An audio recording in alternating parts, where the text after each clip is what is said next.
Hey, great evening, everyone. Great Monday evening. It is once again Dr. Anissa Short with Conversations with Chosen Pen. Thank you so much for carving out a window of your time today to hang out with us. Listen, as with previous episodes, I've got two phenomenal guests, but before we meet them and talk about the conversation that we're going to have, I want to say thank you to everybody who came out to support our Mentors Make Your Mark Summit this past weekend. The book launch for my book, The Titus 2 Principle, Reach, Teach, Lead, was outstanding. I don't know. We expected 40, 50 people to come out, but we had a little shy of 100 people come out to say congratulations to the co-authors, a total of 12 of us that expand. Let's see, we got Nate Wissett from Detroit. We have Wendell Fields from Atlanta, Georgia. We had Mr. D. Garner here in Fayetteville, North Carolina. They held it down for the men. And then I had another 9 women, myself, oh Lord, I'm gonna mess up now. Myself, Monica, Tiffany, Jen, Tracy, Zenaida, Ebony. Who am I missing? Who am I missing? Monica. Did I say Monica? Anyway, y'all forgive me. But we had a great time. Michelle, how can I forget Michelle? We had a great time that Friday night. You all showed up. You supported the New Life Boosters, which is one of the things we had tied to the experiences. So we wanted to make sure that the boosters that support the children at the academy at New Life had funds to do the things that they do throughout the year. And so they sold out of chicken wings. I don't know what to say about that, but that was a good thing, right? So they were thankful, and I'm very pleased with the outcome. I want to thank Gary on, who was our audio video guy who came out, and not only that, but Mario, who was the DJ who kept the event lively and energy filled. I cannot say thank you enough for what you did on Friday night. And then we topped it off on Saturday with the intimate TEDx experience. Dr. Norma McLaughlin thought it'd be great to add another element to the experience for that weekend, and so we had two great panel discussions. One of which women talking about the importance of mentorship from a professional standpoint, and a panel of men talking about something about men being involved, men being engaged, men being present. And that was phenomenal. So I wanted to say thank you to the men of that panel. The women were Dr. Carol Harrison and Miss Jolana Walker Herman. The men of the panel were Mr. Kelsey Battle, Mr. D. Garner, Mr. Nate Wissett, and then, of course, newly elected Councilman Malik Davis was a part of that panel. And then you all know that the phenomenal moderator for both of these panels was none other than the one and only Coach Alfonso Short, who is also with us today. So it would not have been a success if it were not for you. And as I've said before, whether you purchased a book or you purchased a ticket to be there, the fact that you showed up and you shared our post and you gave comments and you extended kudos to those who were involved means the world, because nothing can happen unless we pull together and make it happen, and no one can do anything alone. So I want to say thank you on behalf of Chosen Pen Publishing, Dr. Norma McLaughlin, who is not with us today, and everyone else who made that weekend possible. Thank you so very much. I hope I'm not omitting anyone. Oh, Mr. Stefan Ferguson did an outstanding job of bringing wrapping it all up on that Saturday with his speech on the call to action of being a mentor. So he did a great job as well. So you know what? It's January. We're down to the final 3 days of the month. It's National Mentoring Month. We've talked about this all week, and guess what? Today is not going to be any different. We're talking about mentoring again. And if you were at the event, you heard me say it is so great to have men get together and talk about something other than sports. And so today is another continuation of the conversation. We've got two phenomenal men here who I have known forever. Let's be clear. So I've known them personally. They're family for me in so many ways. And so we're going to talk with them about who they are, what they think about the whole principle of mentorship, because mentorship is a principle, and also what they have done and are doing in the community. So gentlemen, if you are muted, you may unmute yourselves and say hello to our community. We're going to start it off with the one that you may not be as familiar with, and that's Mr. Marzell Wallace. Thank you so much, Marzell, for saying yes to this opportunity and for being here today. If you would, tell a little bit about yourself. All right, first of all, I want to say good afternoon and great to see your face and Coach Al's face. My name is Marzell Wallace, originally from Mobile, Alabama, reside here in Atlanta. I basically describe myself as a father, as a friend, a coach, whatever I need to be as it relates to being an African American man that can make a difference in not only my family lives, but kids' lives, but for the next generation. So mentoring is so very important because we must invest in the next generation. So I'm looking forward to this conversation. Thanks, Marzell. I appreciate it. I'm not sure what happened to Coach Short. He disappeared all of a sudden. So we're going to come back to him and figure out what's going on with him in just a short moment. But Marzell, until he gets plugged back in, let's talk a little bit about mentorship because you already alluded to it about the importance of it. Let's share with the community that may be watching, why is mentorship important? Maybe what perspective you have from your own personal life as to how that must go. Well, first of all, I'm a byproduct of mentoring. Had I not been mentored, had I not been directed, have I not been structured, I wouldn't be the man that I would be today. I would have never have attended Mississippi Valley State University without a mentor. I never would have rose the rank of academic excellence at Mississippi Valley State without a mentor. I would not have moved on to Florida State without a mentor. I would have not done been able to move past life challenges without a mentor, physically, mentally, psychologically, as well as spiritually. It's unique how God just put people in your lives, especially men, on your journey. There's a scripture, right? Bring the word of God. It says, when mother and father forsake you, it says the Lord will lift you up. And the way he lifts you up is putting people in your lives. Everything, every blessing that we receive is a result of people in our lives. And that's in the form of mentorship. Uh, I'm just a product of mentor. I love mentoring. I love to be mentored. I mean, I'm a mentee. First, before I am a mentor, I am a mentee. I have a 96-year-old mentor. I have a 70-year-old mentor. I have a 60-year-old mentor. I have a 50-year-old mentor. I have a 40-year-old mentor. I have a 30-year-old mentor. I have a 20-year-old mentor. So a mentor is not always someone older than you. It's someone who has the ability to speak in your life, to encourage you through the crisis of life, but also to keep you on track, not to clip your wings, but to help you mount the flight of life. So that's what mentors do. So Marzell, you made a very good point, and it's something that I actually shared in a previous conversation, is that we need mentors for every season of life, and we may not always just have one, because depending upon the circumstance that we're facing, the dreams or goals that we've set aside, we may be blessed to have one person that can touch on all those areas. But it's important to have multiple, find the people that best represent what it is you're trying to achieve in that season of life or in that specific goal. Do you agree with that? I totally agree. You don't go to one doctor for all parts of your body. Just like your body is specialized, your life is specialized. As individuals, we have different challenges, we have different seasons, as you say, different issues, we have different goals, we have different dreams and different courses. And you need individuals in your lives to speak to that. And sometimes it's not always someone verbalizing it. There's a saying my grandmother used to say all the time: I would rather see a sermon than hear one any day.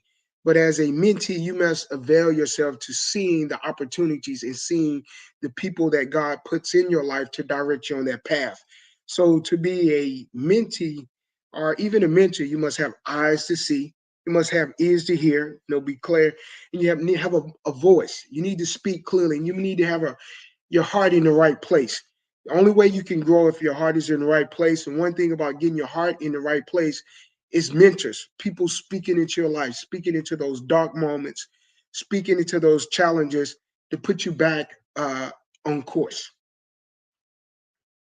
That's really that's really good. I can hear it's here's what I wanted to add to what you shared. I talked with someone about choosing a mentor for a certain aspect of their life. And I said, what you want to do is to make sure the person that you choose, the person that's chosen to serve, they have accomplished what it is you desire to accomplish with the level of integrity that you can respect. And I say that with this for this purpose, because there are a lot of people, especially in the entrepreneurial arena, they look at success, they look at all the external variables, they see that they got the nice cars, the nice house, and things of that nature, but they may not have accomplished or achieved those things with the level of integrity that you hold high. So we want to make sure that their values, your mentor's values, mirror yours, in addition to or even challenge you to come up another level. Would you agree with that? I totally agree about that. One mentor of mine formerly said, integrity, either you have it or you don't. And those were some powerful words that made me to dig deep to like, hey, am I walking in integrity in every aspect of my life? Begins to question who you are. And so you mentioned something just a few minutes ago about choosing a mentor. I remember a moment when I asked someone to be my mentor, and this individual stated to me was, I can't say I'm a mentor you, but you can watch me. And he told me to be very careful with asking someone to mentor me. He says you need to watch an individual's lifestyle. You need to first, like you said, understand where they came from and where they're going, and then why they're going there before you ask someone to be your mentor. And this individual did not tell me no of being my mentor. What he told me is watch me, follow me, tag along, go here with me, come this place with me. We never really had any formal conversation, but he was mentoring me through the level of exposure. Exposure is the greatest mentoring product we all have.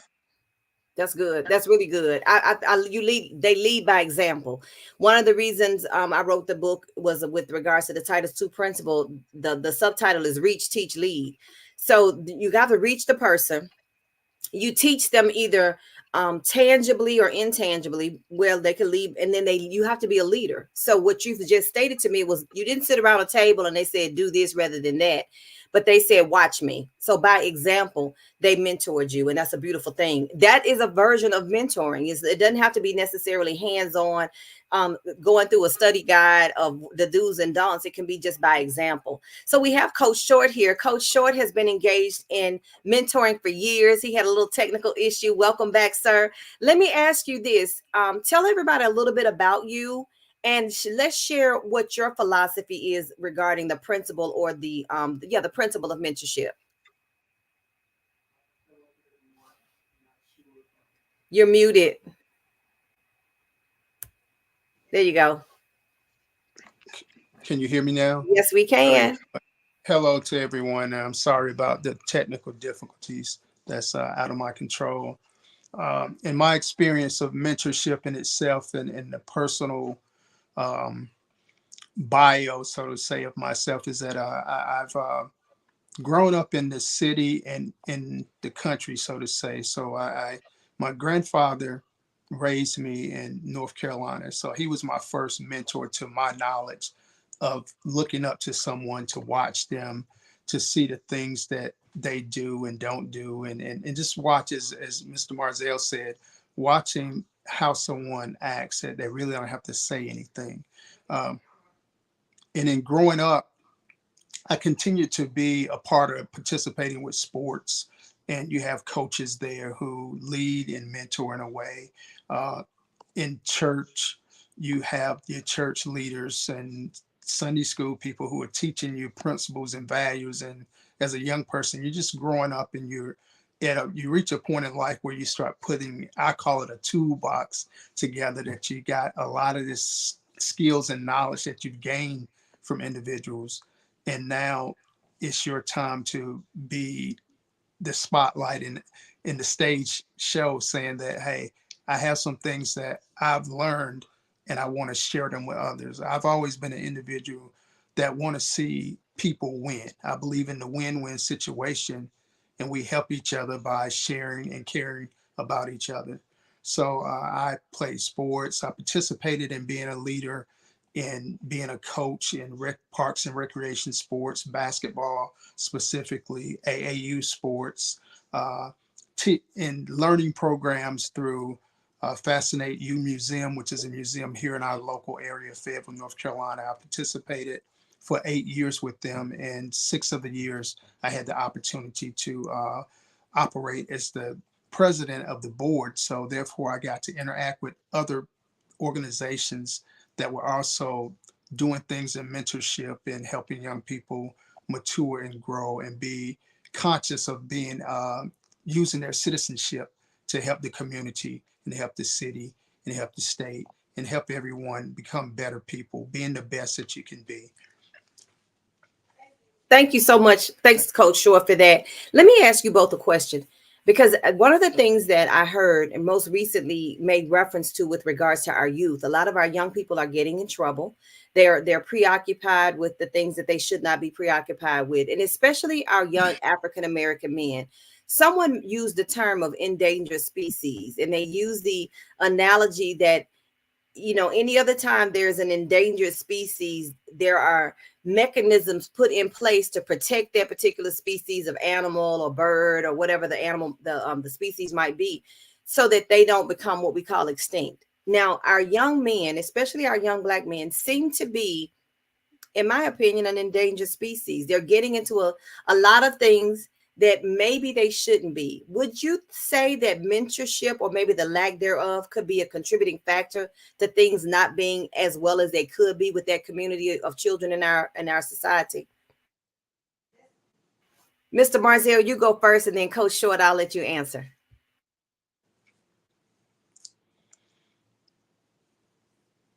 When you I realize that we are in a crisis, but I would say that we're not an endangered species.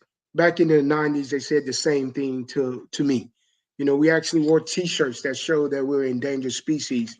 And we had men who rallied around us, different fraternities, different organizations, different pastors, different programs began to realign us, to redirect us, to reshape us, to lead us again, lead us, expose us, advise us, direct us, and they sent us in a different direction.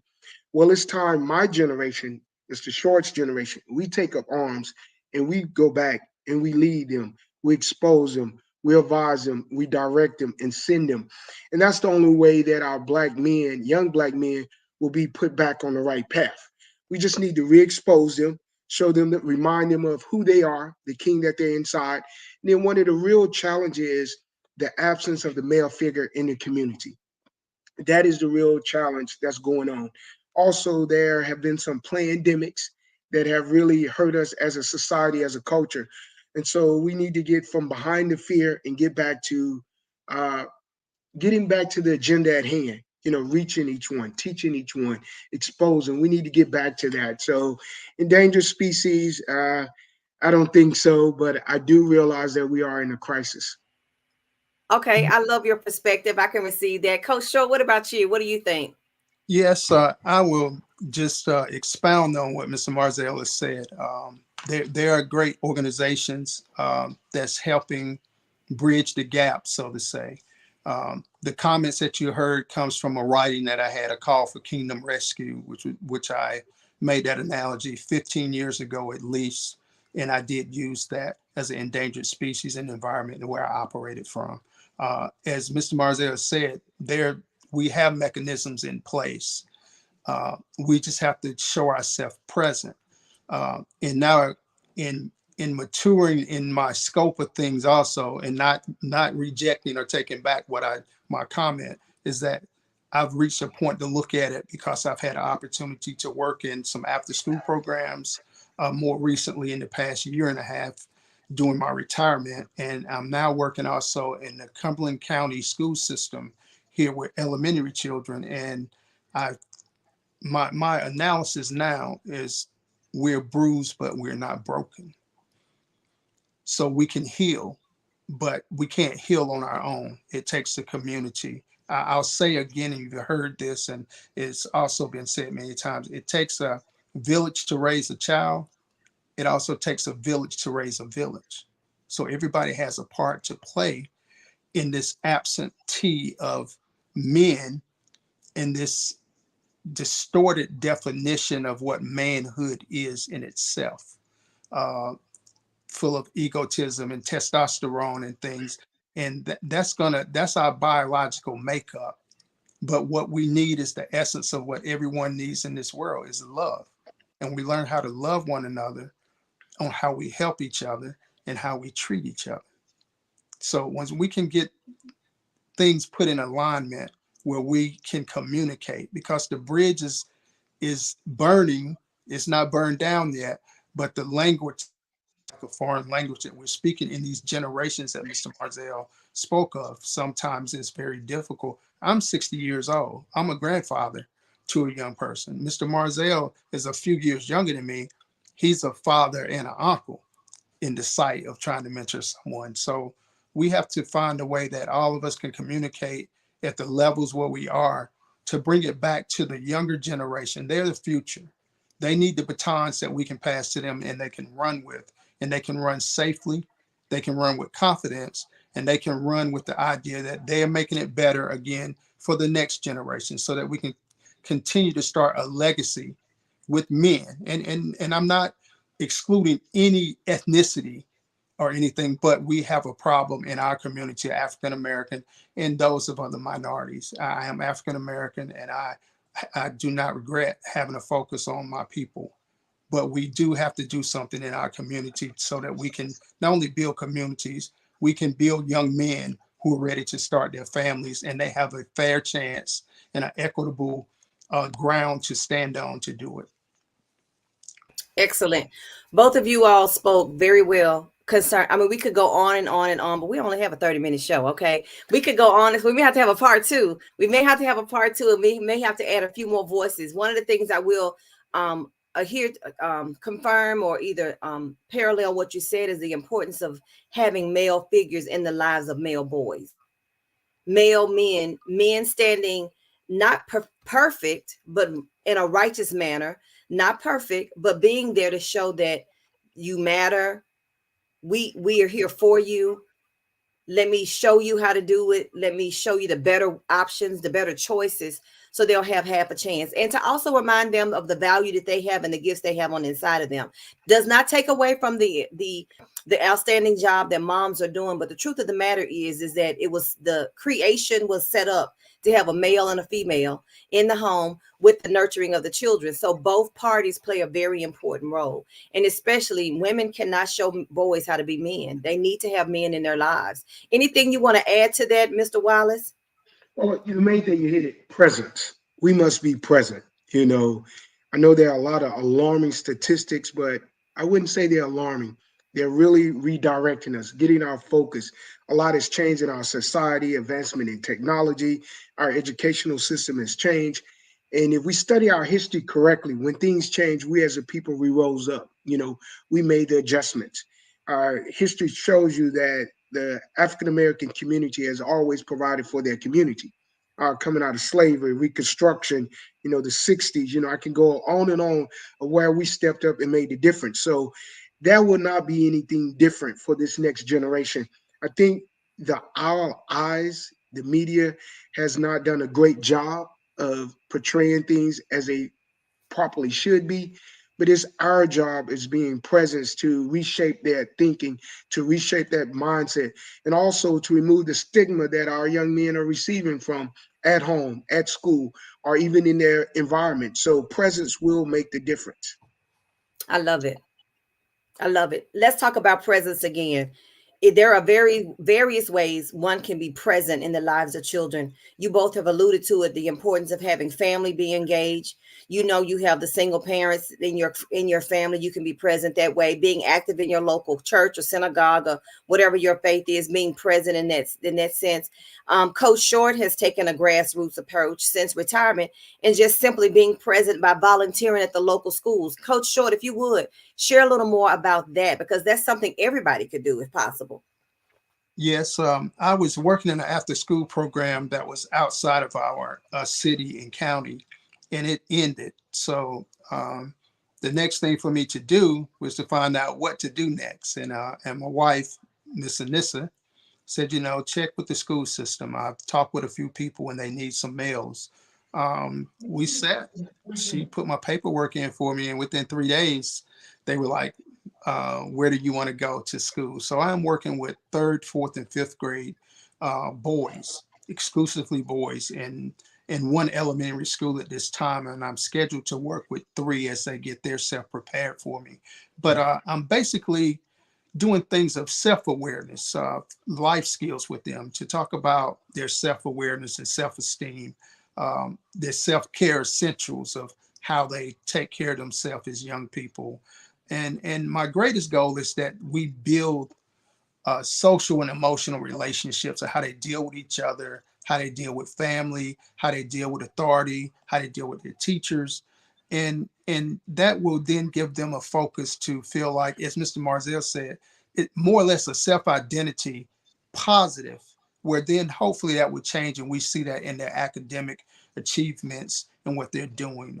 One of the bigger things that we deal with in our community is conflict, and so conflict resolution is something that I'm going to be working on a lot with these young men, because if we catch them at the ages they are third, fourth, fifth grade, and it becomes a practice, then it becomes a discipline that they have. And we not got, hopefully we will knock down some of these stereotypes by the time they reach junior high school, seventh, eighth, ninth. And they also encouraged to continue to go to school, and if it's just a basic education, we need it. It's daunting, and I don't have stats of how children are dropping out of school, and it's hard to get anything going on in life with the education. And if you don't have a basic education, uh, it's hard for anyone to work with you. And a lot of times, we find individuals, and particularly our boys, they lack a lot of discipline if they've been able to make a conscious decision of their own as a teenager that school is no longer important to me. So as we're trying to help the children, we have to knock on the doors of the families that's raising them and hope that we can touch their hearts and we can hear their cry that they're trying, but they don't have the tools to work with either. We can't just help a child and send them back home to an environment that may not be as healthy as the school environment or what we are sharing with them. So I have a concern that if we again, we're raising a child in the village, we got to look at who else needs to be raised in the village, because children are having children, which is one of the major problems we have with our community at this time. Thanks, Coach Short. I appreciate your feedback. A grassroots approach is simply to work right in your community, volunteer your time, to be present, and to do your part. Every little bit helps. Every little bit helps. Now, let's shift gears here because Mr. Wallace has been, he's been engaged in so much when it comes to mentoring. And just before we started the show, I was talking with him about a program that I know he'd been involved with for years. And he's like, well, Anissa, things have shifted. I got something else going on. So I said, all right, well, you got to talk about it, right? So we're going to close out our segment where with you, Mr. Wallace, if you would talk a little bit about what you've got going on most recently. Well, when when the pandemic hit or the COVID-19 hit, many parents and friends was talking about the challenges that they saw in education. And one thing I was always taught growing up: when there's a problem, we as a community can fix it. So we launched the Daniel Project, which was a summer enrichment program to shock them back into the school year for grades 6th through 9th grade. Now, we paid teachers to come in and just work with the boys individually, one on one. And coming out of that summer, we saw our test scores actually skyrocket. We attempted in 2 weeks to basically give them what they would be exposed to in the entire school year. And one thing, we're creating that setting, we created an environment that was safe for them. We created an environment where they can be themselves. We created an environment where they can show their rage, their frustration. And once we got past that, we were able to get into some academic learning and giving them the foundational tools that are keep going. And we were able to say that within 2 weeks, one of our math teachers, he basically exposed them to everything that they would saw that school year in 2 weeks. 8 hours. Just read in the classroom. Their minds were so open, their hearts were ready to receive, and once again, they were excited about learning. They were excited, they had fun, and they carried that over to the school year. So we're moving into year 4 now. We're expanding the Daniel Project because each year we have a different theme, of how we attack things.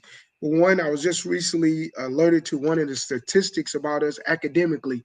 as it relates to engineering. So this summer we're going to launch a intro to engineering program for middle school and high school boys. But prior to that, I got to reach my young kids again, grade third through sixth grade, and we're going to do camp invention. We're going to do some hands-on STEM with them. Each day they're going to be a part of a STEM project, 4 projects a day, and they're going to take things home. So we're happy to have a partnership with the United States Inventors Hall of Fame, who's making all this happen. They're supporting us, and we're going to do it this year. So once again, we're going to turn on the light bulb in other kids' lives. I love it. I absolutely love it. Well, there you have it. I mean, there's so much more I'm sure we could discuss. Here's the bottom line of it all is that the children are not endangered species. They do need someone to be present, to redirect them, to pour into them, to encourage them to be their cheerleaders. Basically, a lot of them don't have that in their immediate circle, and so as Coach said so eloquently, is that we know it takes a village to raise a child, but it takes a village to raise a village, because a lot of these children are coming out of homes who have parents who didn't have anyone to mentor them. So it's a collective responsibility. Mr. Wallace made reference to the fact that it is a community responsibility, and in the African American community we have always risen to the occasion. That's what we do. We rise. From the dust we rise. We do what's necessary. We make the shifts, we make the pivots. And I hope that in your engagement with our audience, whether they watch it live or in the repeat later, and in all of the engagements we've had this month, that people truly see the importance of mentorship. It doesn't have to be anything grandiose. It doesn't have to be a major program like camp intervention. It can be a grassroots effect. You could take a grassroots measure and just reach 1 or 2 children in your neighborhood and make a significant difference. Gentlemen, as we close, I'm going to give you the last words. Mr. Wallace, one last thought with regards to mentorship and the importance of that principle in our community. Just be available. Someone was available for us, so be available for someone else. And you never know what it would do for that individual. Wow, that's good. All right, Coach Short, same question. A quick message or a final word with regards to the principle of mentoring. Yes, as a mentor, we're individuals who are trying to fill the gap to help professionals, whether they're teachers, counselors, therapists, parents. We're not trying to replace them. All right, we are working alongside. We're working together. We're being the village for the village. Gentlemen, I thank you once again for carving out time in your evening to be with us, to share, to expound. I sincerely appreciate it. I really do. Listen, for you all who are watching, I know both of these men very well. I'm married to one, and the other is my little brother, so to say. We've been friends forever. So we're family. So we're not just talking about it. We're really being about it in our own way. So for those of you who've been watching us every Monday night at 6 p.m. Eastern, I want to say thank you again for your support, your encouragement. We want to thank you not only for joining us, we want you to like and share. We are growing this community one podcast at a time. With that being said, and on behalf of Chosen Pen Publishing and Dr. Norma McLaughlin in her absence, I want to thank you in her absence. I want to say thank you again for being here. Be sure to join us next week. We're going to do this thing again. Our subject is going to change, but it's going to be just as powerful. Make it a great Monday night, everyone.